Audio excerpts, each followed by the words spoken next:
DLC legal news में आपका स्वागत है।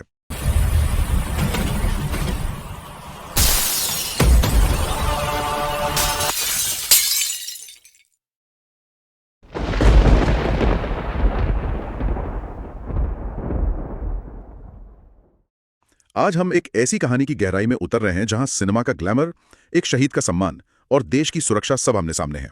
एक तरफ है रणवीर सिंह की आने वाली फिल्म धुरंधर और एक फिल्म मेकर की अपनी कला दिखाने की आजादी, और दूसरी तरफ है एक शहीद का परिवार जो अपनी विरासत को बचाने के लिए दिल्ली हाईकोर्ट पहुंच गया है। और देखिए, ये कोई आम याचिका नहीं है। इसे दायर किया है दिवंगत मेजर मोहित शर्मा के परिवार ने।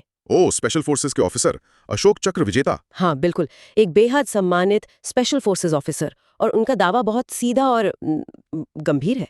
उनका कहना है कि ये फिल्म मेजर शर्मा के जीवन, उनकी गुप्त ऑपरेशंस और उनकी शहादत पर आधारित है। और इजाजत नहीं ली गई। हाँ, यही मुख्य मुद्दा है। न तो परिवार से और न ही भारतीय सेना से कोई इजाजत ली गई। तो चलिए देखते हैं कि आखिर कानूनी पेच कहाँ फंसा है। बिल्कुल।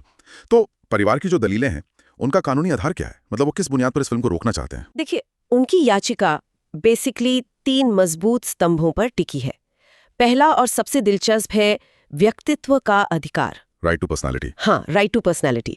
और याचिका में कहा गया है कि यह अधिकार किसी व्यक्ति की मृत्यु के बाद भी खत्म नहीं होता। अच्छा, परिवार ने इसे संविधान के अनुच्छेद 21 मतलब जीने के अधिकार से जोड़ा है। तो ये सिर्फ परिवार की निजी भावनाओं का मामला नहीं है, उन्होंने इसे संविधान से जोड़ दिया है, जो इस दलील को तो बहुत ज्यादा शक्तिशाली बना देता है। हाँ बिल्कुल।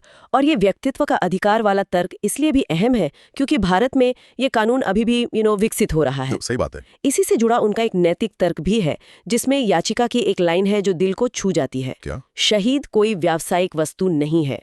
A martyr is not a commercial commodity। वाह, ये तो बहुत शक्तिशाली बयान है, और आज के दौर में जहां इतनी बायोपिक्स बन रही हैं, ये और भी जरूरी हो जाता है। सही कहा। अक्सर कहानी सुनाने और उसे बेचने के बीच की जो लाइन है वो धुंधली हो जाती है। परिवार का यही कहना है कि मुनाफे के लिए किसी शहीद की कहानी को बिना सच्चाई और सम्मान के नहीं दिखाया जा सकता। और ये नैतिक सवाल तब और भी गंभीर हो जाता है जब इसमें राष्ट्रीय सुरक्षा का पहलू जुड़ता है। हाँ, ये उनका दूसरा और शायद सबसे गंभीर आरोप है ना? एकदम।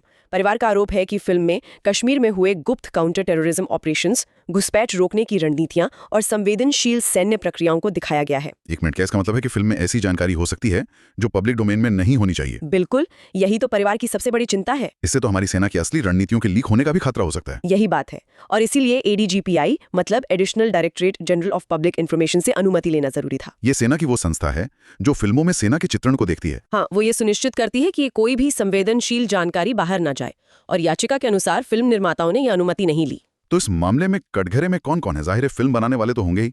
लिस्ट काफी लंबी है। फिल्म के निर्देशक आदित्य धर और निर्माता जियो स्टूडियोज तो हैं ही, लेकिन साथ ही सूचना एवं प्रसारण मंत्रालय, central board of film certification यानी CBFC और खुद ADGPI को भी प्रतिवादी बनाया गया है। अच्छा, तो सिर्फ फिल्म बनाने वाले ही नहीं बल्कि सरकारी संस्थाएं भी शामिल हैं। हाँ, इसका मतलब है कि परिवार का मानना है कि सिस्टम में कहीं चूक हुई है, सेंसर बोर्ड से लेकर सेना तक। तो उनकी मांग क्या है? उनकी पहली मांग है कि फिल्म की रिलीज पर तुरंत रोक लगाई जाए, और दूसरी यह कि फिल्म की एक प्राइवेट स्क्रीनिंग हो उनके लिए और सेना के वरिष्ठ अधिकारियों के लिए। हाँ, ताकि वो खुद देख सकें कि फिल्म में आखिर दिखाया क्या गया है। तो कुल मिलाकर ये मामला सिर्फ एक फिल्म के बनने या ना बनने का नहीं है। नहीं, बिल्कुल नहीं। ये कलात्मक स्वतंत्रता और एक राष्ट्रीय नायक के सम्मान के बीच की जो महीन रेखा है उसको टटोलता है। एकदम सही। अगर हम इसे बड़े पैमाने पर देखें तो ये केस हमें एक बुनियादी सवाल पर सोचने के लिए मजबूर करता है। किसी राष्ट्रीय नायक की कहानी पर असल में किसका अधिकार है? उस फिल्म निर्माता का जो उसे दुनिया को दिखाना चाहता है, या उस शहीद के परिवार का जिसने अपना सब कुछ खो दिया, या फिर पूरे देश का जिसके लिए वो हीरो एक प्रेरणा है? यह एक ऐसा सवाल है जिसका कोई आसान जवाब नहीं है।